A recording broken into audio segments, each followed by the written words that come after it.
David, a gente costuma defender aqui no Brasil de que a esquerda precisa voltar a ser perigosa. Recentemente, de um dos seus livros, o 17 Contradições e o Fim do Capitalismo, você afirma que é o seu livro mais perigoso. O que é ser perigoso hoje em dia? Qual a necessidade de ser perigoso hoje em dia? I think of all the books I've written, the 17 Contradictions is the one where I think you can most clearly see what I would call the insane side, the crazy side of capitalism, and how what is going on right now cannot possibly continue.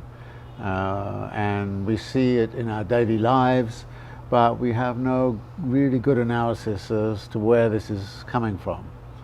And I thought that what I tried to do in 17 Contradictions is to say this is where it's coming from, and these are the problems that need to be addressed. And from that standpoint, I think that it was more revelatory than many of my other books, but it also points to the magnitude of the task that we need to address. And I think right now, I think there's an amazing situation in which the left is being ultra cautious. It's sort of nervous about being depicted as utopian, or nervous about being unrealistic, and the right wing says all kinds of crazy things, and nobody says anything about the fact that this is totally unrealistic, totally crazy. And I think the left has to go a little bit more crazy as well as a little bit more, and say this is insane, this world, and it's not us who's insane, it's the system that is insane. And so to be able to say that, I think, is a very important thing for me anyway, that on the left we should be prepared to push in that direction. David, na interpretação que a gente faz sobre a cidade do Rio de Janeiro, a gente costuma dizer que a cidade do Rio de Janeiro virou um balcão de negócios. Contudo, em junho de 2013, uma série de resistências construídas nessa cidade eclodiram. Então essa cidade balcão de negócios também virou uma cidade palco das resistências. Isso é um fenômeno localizado, é um fenômeno local ou é um fenômeno global? I'd be very nervous about saying it's a global phenomenon everywhere. But what struck me as remarkable when I read about what was going on here in Brazil in 2013 was a few days before this happened here, I had been in Istanbul. And in Istanbul, something started, and I left Istanbul the night Gezi protest started, and I have good friends there who are very much involved in the Gezi protests. And in Istanbul, it was very clear that this was a different kind of protest. This was not, working class. It was not. It was a popular protest, to some degree led by people who I hate to. It's difficult to describe exactly, but they were sort of cultural producers. They were not, the persons in the factories and so on, though the persons in the factories joined the protest eventually. But the protest was a process. And in Turkey they still talk about the Gezi process, not the protest, because it was a process that began around a simple small issue, became a protest which was about the lack of democracy and the lack of participation in major decision-making activities. But when you started to say how many protests around the world are there in urban areas which are about the lack of democracy, the lack of consultation, the lack of popular participation in major decisions, you see it going on in many, many, many different places. And of course that does connect also with the idea that many of the participants have, that they're not simply protesting against something, they're also trying to construct something different. And that was what was true about Gezi Park in particular, was that the people participating in it learned that you could live a different kind of life, and that there were different ways of social relating, different ways of being in the city. And in that sense, a protest which was against something became a bit of a revolutionary movement, which is involved in transforming the city. Because at the end of the day, from my perspective, and I think from many of the movement's perspectives, the right to the city is not simply about a right to what exists. It's a right to remake the city around a different imagination, around a different utopian vision, and to really attempt to rebuild the city in a different way. So it has that very positive aspect to it. And I think several of the protests that have occurred around the world, and you would see this, say, in Hong Kong, even the Kiev protests started that way, and then got co-opted into something different. And here too, I think that was also involved. But of course, a couple of years later, you have another protest which co-opts it in a different direction. So I think that the protests are there, but then the question is, what kind of imagination is brought to bear on the construction of an alternative urbanization, and what kind of city do we want to live in, and what kind of people do we want to be?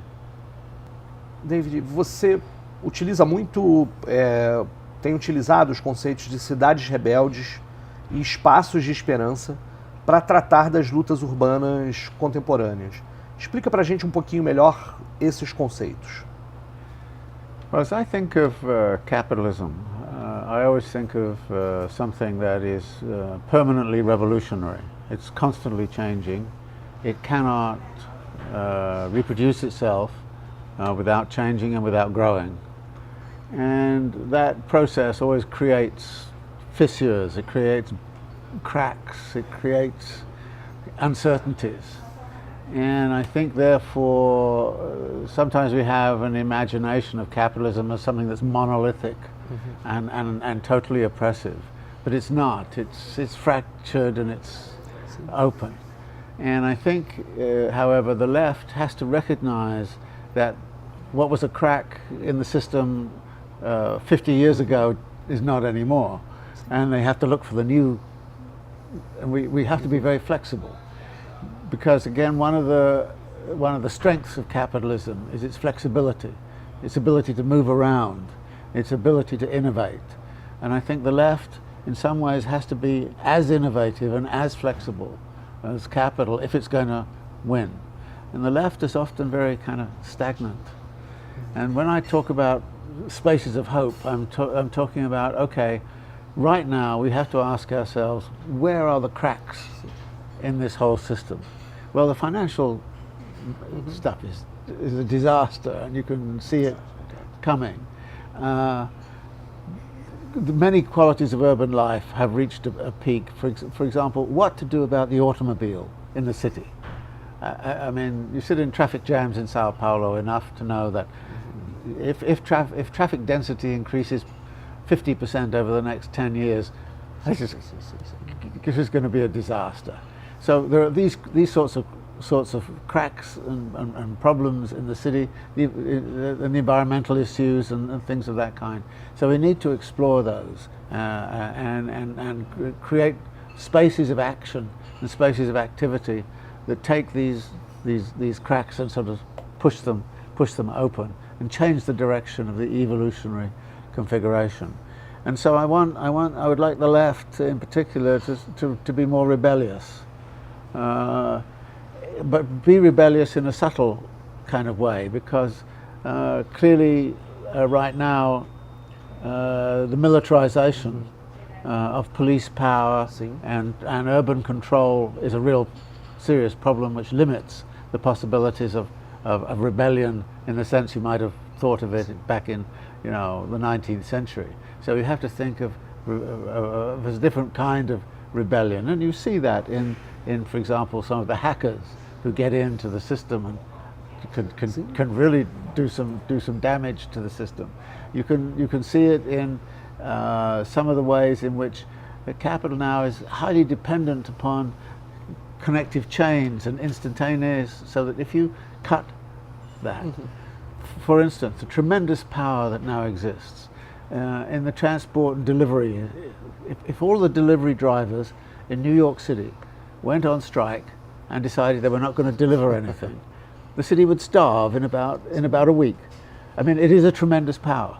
It's completely different from the kind of power that people imagined in the 19th century. So you have to imagine new sources of power, new sources of mobilization, new places to do our work. And that is what rebellion is about. Is finding the spaces, expanding the spaces, and then hopefully using that to create an alternative kind of city. Dave, eu queria agradecer muito, muito, muito a sua disponibilidade por conversar aqui com a gente. Acho que a galera que está assistindo vai ter aprendido muito e se armado muito para enfrentar esse capitalismo, esse mundo que a gente vive com muita esperança e com muita rebeldia. Muito obrigado. Queria deixar que se você quer, né, se despedir aí da galera, falar alguma coisa. Well, I want to thank you for the opportunity to be here and to talk about these things, which are, I think, very important, not only to me, but I hope to everyone. Thank you.